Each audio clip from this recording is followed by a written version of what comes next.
Hey, beautiful souls. I hope you guys are good and taking care of yourselves in the name of Yahushua the Messiah.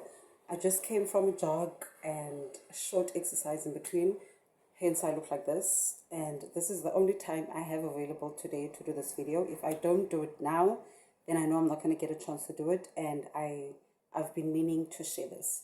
Why in the past I've been attracting the same type of men when it comes to romantic partners or potential romantic partners and friendships and same bosses and managers in the workplace. All these types of people that I've interacted with in my past, whether it was romantic, platonic, work related, me and them all have something in common. And the thing that we have in common is a mother wound. I was born into a family, mom and dad, both married. We six kids. We all grew up in the same house until my dad passed away 2 years ago. Literally, till death do them apart. So they were married for 51, 52 years. So just because I grew up with my mom and dad, people tend to think if you grow up in a two-parent household, things are perfect or everything is good or things are better than someone who grew up in a one-parent household or someone who was raised by the grandmother or the aunt or just a different person that is not their direct parent. So with me, where I'm at in my life right now, I am Yahusha has placed me in isolation to cleanse me, like he is washing me. Indeed. So everything that I have gone through, I never really took time to deal with it. Not because I didn't want to, because the environments that I was in at the time didn't allow me to attend to my pain, to my wounds, to my anger, to my sadness. So my body was literally in survival mode until a month and a half ago, where now I am just by myself, no friends, no family. I've got no contact with my family, not out of hate, but because I'm protecting myself and I need to deal with myself, and I cannot deal with myself while around them and still interacting with them. And I had to also move out of home because you cannot heal in the same environment that made you sick. We always say that saying, we always say it, it sounds cheesy, but it's the truth. You cannot heal in the same place that made you sick. It's like being in a toxic relationship or someone that is abusive, and you think that while staying with them, they're going to heal you. They're the ones that are you, and you still expect them to be the one that heal you. That's not going to work. You have to remove yourself from the environment that is not good for you so that you can be by yourself and be able to heal. And once you heal, don't go back. Love them from afar. Otherwise, most of the time, 99.9% of the time, they don't change. And when you go back, you're going to go back to the same situation and you're going to find yourself starting from scratch all over again. So I think it was a week ago, and I was reading scripture, and then there was an event that had happened in my life that I suppressed. And then as I was reading scripture, I spoke out loud about the event. I named it. I named it what it was, how it made me feel, and exactly what happened. And after I did that, I cried. Like, in the process of healing, because now my body is no longer in survival mode, all those feelings that I've suppressed came out. All that feeling, all the feelings of betrayal, of shame, of disgust, of being hurt, of being abandoned, of not being protected, of being taken advantage of not being believed. Everything came out and it hurt so bad. That pain, like I remember last year, December, I, I, I, I was not starting my healing journey. I was already in the process of it. And I thought about everything that was done to me, and my chest was hurting as if the pain was just wanted to come out. But this time around, it was worse. It was 20 times worse. Like, it was burning, it was tight. It was like my whole body was going to explode from the pain. And I allowed myself to feel that. I didn't run away from the pain. I didn't numb myself from the pain. I didn't run to alcohol. I didn't run to fornication. I didn't run to sleep. I didn't use anything outside of me that is external that's going to help me numb the pain or run away from the pain. I sat with the pain, and the pain continued the whole day. And I had to go to work. I went to work with it. I pushed through. And I realized at the end of the day that the pain was grief. Because even the next day when I woke up in the morning, I still wasn't okay. It was here. It was telling me, Zandile, I need to come out because you have stored me for such a long time.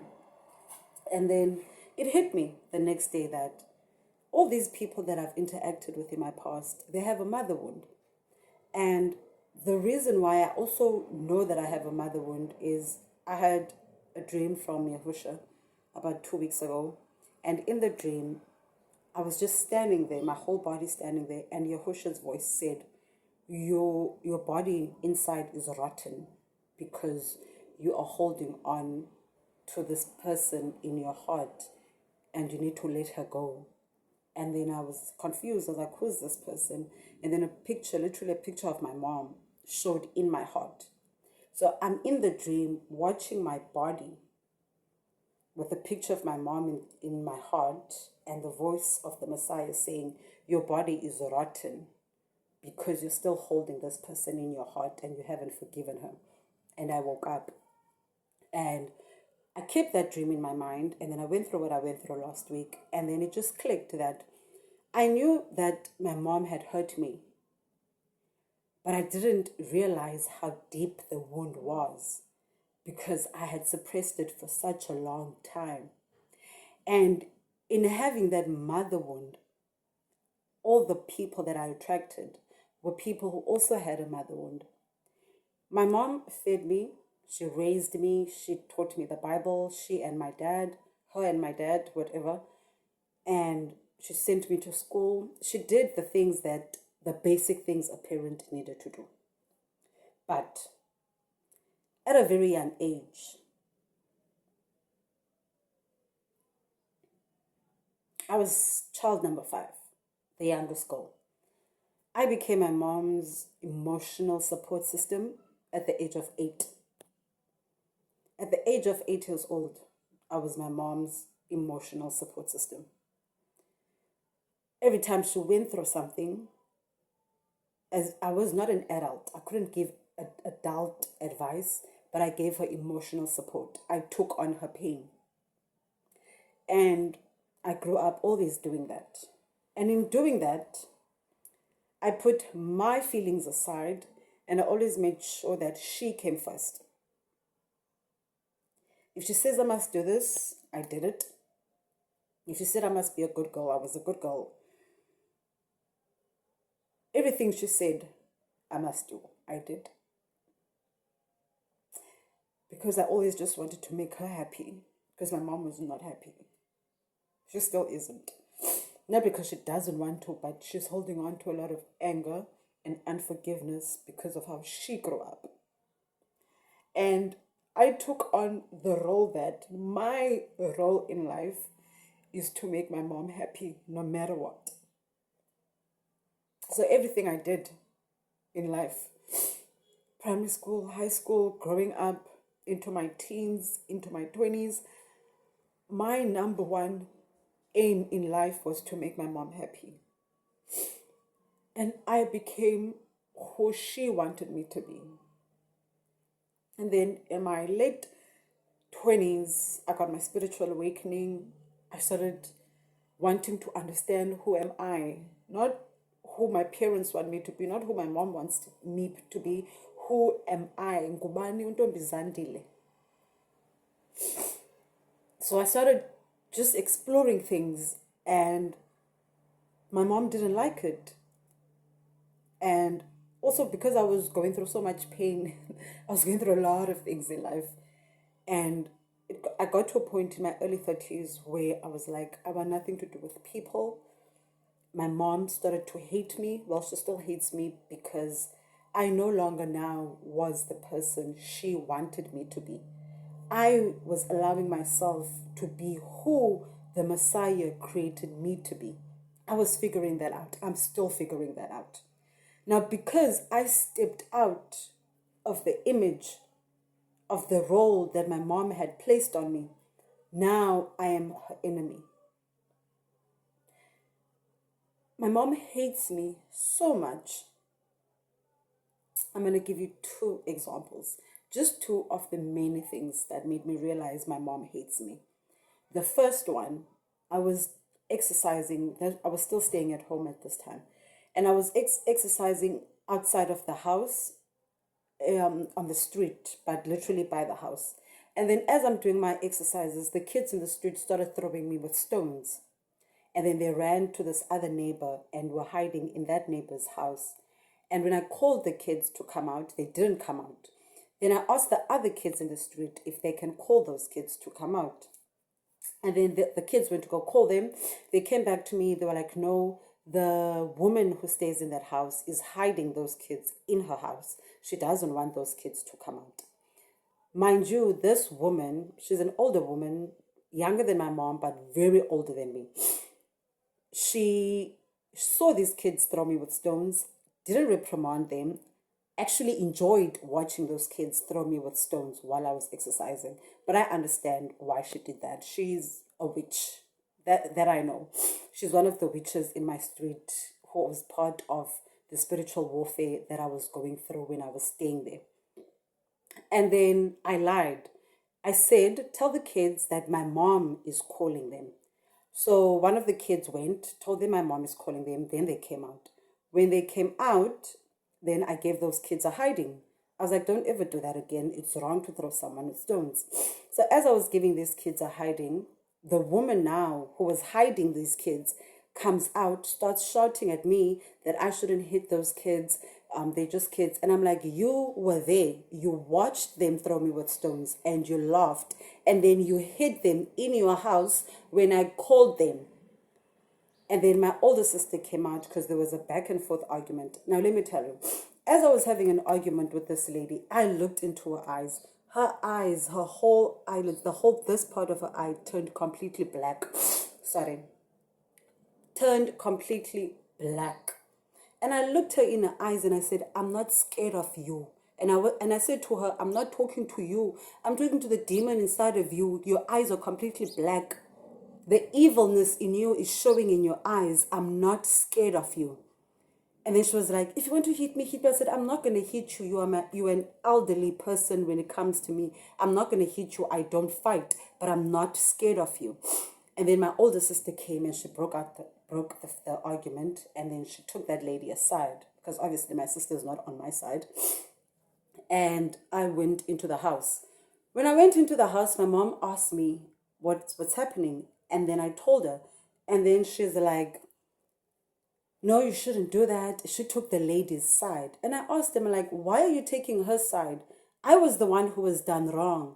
And my mom looked at me and she's like, I'm taking her side because she's my neighbor. And all I could think in my mind at that moment, like I was speechless after she said that.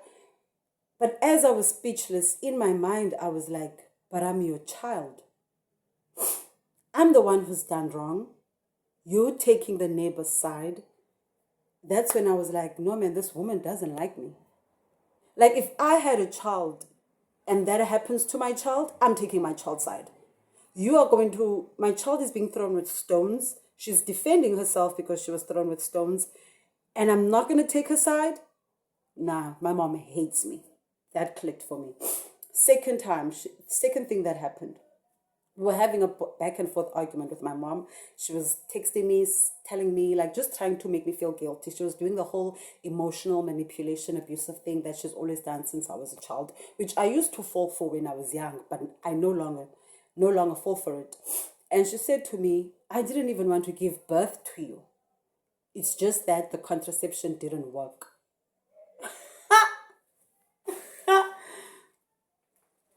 I never told anyone that. She said, and I saved all those conversations. I saved it in my email. I never even wanted to give birth to you, Zandile. It's just that the contraception didn't work. And then I fell pregnant. And then I fell pregnant with you. Okay. After I read that text, I blocked her. I was still staying at home, but I blocked her and I didn't speak to her. And she would always give me silent treatment. When I was young, I would fall for the silent treatment. But when I became an adult, I was like, nah, that don't work with me. She would stop speaking to me for a week, 2 weeks. My sisters also would do that. And I was like, it's fine. Give me the silent treatment. It's actually good when you don't talk to me. Then I don't have to listen to the poison coming out of your mouth. And I don't want to hear it. And most of the time when I was at home, when I was still living at home, I started actually putting on my headphones because I just didn't want to listen to all the negativity coming from my mom and my two sisters. So now I realized that there was a time in my life where I asked myself, why am I always attracting men that come from single parent households or men who were raised by either their grandmother, grandfather, aunt? It's because they also have a mother wound. But their mother wound, their mothers abandoned them physically. Their mothers didn't raise them. They hated their mothers. They were still in pain because their mothers were never there when they were growing up. My mother was there, but emotionally, she had abandoned me. She emotionally manipulated me. She mentally manipulated me, financially. It was a lot. One day I'll go into it. And I was like, okay, now I'm getting down to the bottom of it. So the men that I've been with, they have a mother wound. The mother abandoned them physically and emotionally. There was one guy that I met where his mother literally didn't want him at all, gave him up after she gave birth. She was like, I don't want you. And he was raised by different types of people. So he is still holding on to that anger and he hates women. And that's also what I realized with those men, that men with a mother wound and who have not attended to that mother wound hate women. And in those relationships, when I was in the relationships with them, let's hold that. Now let's go to the friendships. When I look at the friends that I've been with, men and women, they also have a mother wound. Their mothers neglected them, their mothers abandoned them, their mothers abused them, or the grandmother that raised them abused them, mistreated them, and they still holding on to that anger and that hate. And in those friendships and romantic relationships or situationship, because there was one guy I was in a situationship with, it was nice at first, but then I realized that he has issues with both his mom and dad. Like, that is when a man has a mother and a father wound, that is a recipe for disaster. Your relationship or friendship is not gonna work. Believe me, it's not. Whether you give, you're gonna give till you have nothing left. And then I was like, okay, so I'm attracting. Well, in my past, I've attracted people with a mother wound, and in all those friendships, relationships, and workplaces. Because when I look at the bosses and managers that I've interacted with in my past, they have a mother wound. Some of them a father wound. And in those roles, in all those roles, with all those people, what I did is I did exactly what I did when I was 8 years old. When I was 8 years old to my mom, I catered to my mom's needs from the age of 8 up until I was like 30, 31, and I was like, I've had it. This woman is not changing. And I took that same role I played with my mother is the same role I played with my friends and romantic partners. I could see they were in pain. I could see they were hurting, and I was their emotional support system. And I did everything to make them happy, to make them smile. I abandoned myself to take care of my mother and be what my mother wanted me to be. Now, in my romantic relationships and my friendships and in the workplace, I abandoned me and I took care of them, whatever they needed, whatever I saw, okay, oh, they like this, let me do this for them because I know it's something they liked. I always abandoned my feelings, who I am, my needs, my wants. I put it aside just to be this role that's going to make them happy. And they were never happy. They were never happy. All I got was betrayal and shame and hurt and pain. I'm not saying I was 100% innocent. No, there are friendships. There is one friendship where I was not good because the friendship ended because I did not express how I actually felt. Instead of expressing how I felt, I just stopped talking to her, which is not a good thing to do. But it was because I was still scared of confrontation. I did not know how to confront someone because in my mind what I was thinking is if I confront you, then I'm going to make you feel bad. And I don't want you to feel bad. So I would rather feel bad. So I would rather, you can hurt me. This is how I was. You will hurt me, right? And I'm like, damn, I'm hurt. But then I'll keep quiet because I'm thinking is if I tell you that you hurt me, now I'm thinking you're going to feel bad. And I don't want you to feel bad. So instead of making you feel bad, I will rather be the one who stays with the pain, deal with the pain, and move on, which is not good, which is absolutely bad. And now I'm at that point where I'm like, that was revealed to me. For me, that was a breakthrough. And the pain that I felt, it was, yeah, yeah. Like the pain paralyzed me. I was in bed crying. I couldn't move. I wanted to go pee. I wanted to go do number one. I couldn't move. The pain paralyzed me. I was like laying in like this position, crying, and I couldn't move. I wanted to even grab a toilet paper or tissue just to blow my nose, wipe my face. I couldn't move. That's how bad the pain was. My body was rotten inside because of the pain. Not literally rotten, but I was holding on to so much pain and anger. There are things that were done to me that I never expressed. And I protected the perpetrator because I didn't want the perpetrator's life to be ruined. Imagine the victim always protecting the perpetrator because I did not want the perpetrator's life to get ruined. And the one time I actually opened up to someone about something, and then they used that against me just because they didn't get what they wanted from me. Because they didn't get what they wanted from me, they now took this information I shared them with and shamed me with it and said I deserved it. And yeah, after that happened, I was like, nah, you are an evil, sadistic, evil person and you hate me. Like, you hate me. And I cannot be friends with someone that hates me because you tried the manipulation, you tried the silent treatment, it didn't work. Now you're shaming me with information that I shared with you, which is so sensitive. The next step now is to utterly unalive me. The next step is to unalive me, literally. And people don't understand. When a person who is your friend or who is your partner, when they hate you because they hate your light, they hate how bubbly you are a people's person, you're able to hang out with people and you're able to interact with different types of people without making it sexual.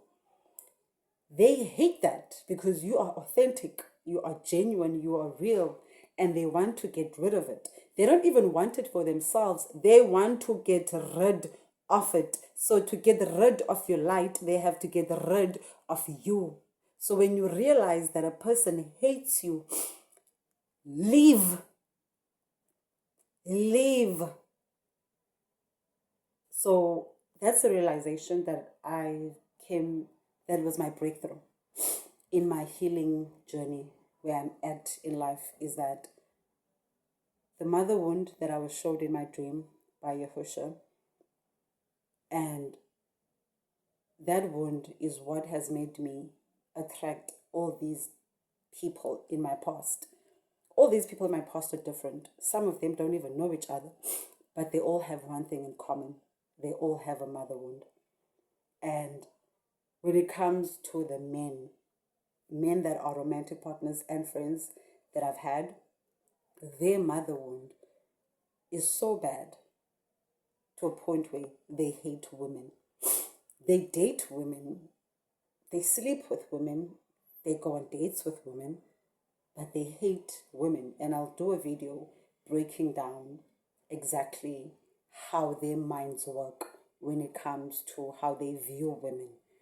So, and the female friends that I had, their mother wound make them have a certain type of relationship with men, but when it comes to other women, they either seeked approval from other women or they hated other women who were themselves. Because when you have a mother wound, you don't really know who you are. So when you see someone else that is they are themselves, you hate that because you ask yourself, how are they so free? Because I'm not free.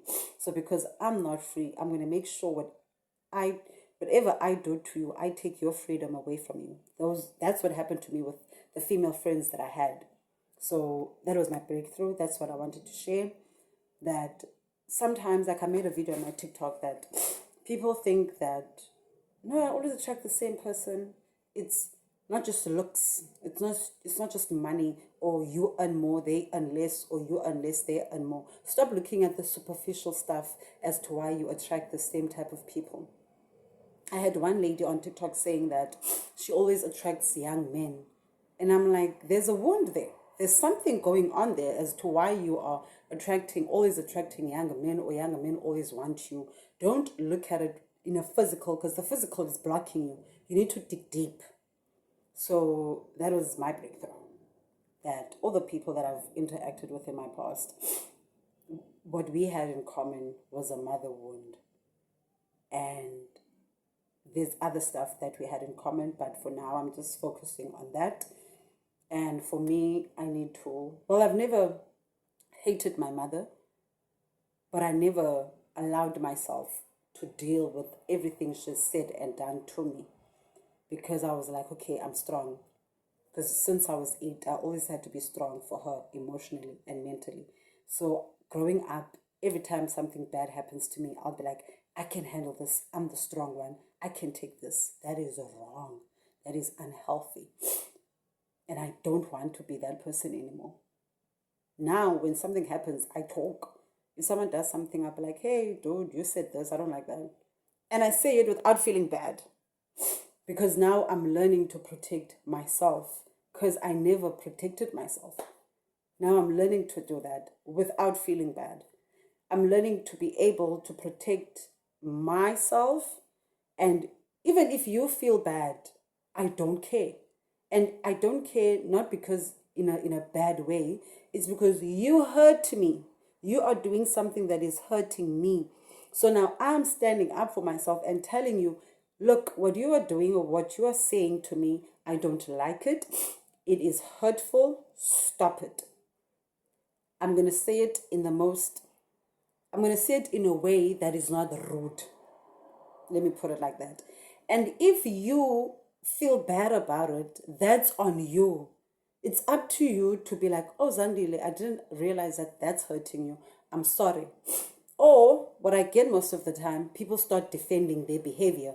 I'm like, you are hurting me, but you are defending the behavior you are doing that's hurting me. Like, you are pinching me. I'm telling you it hurts. Now you are defending yourself with the pinching. No, I wasn't pinching you. I was just touching you. No, you were pinching me. Don't gaslight me. I'm not dumb.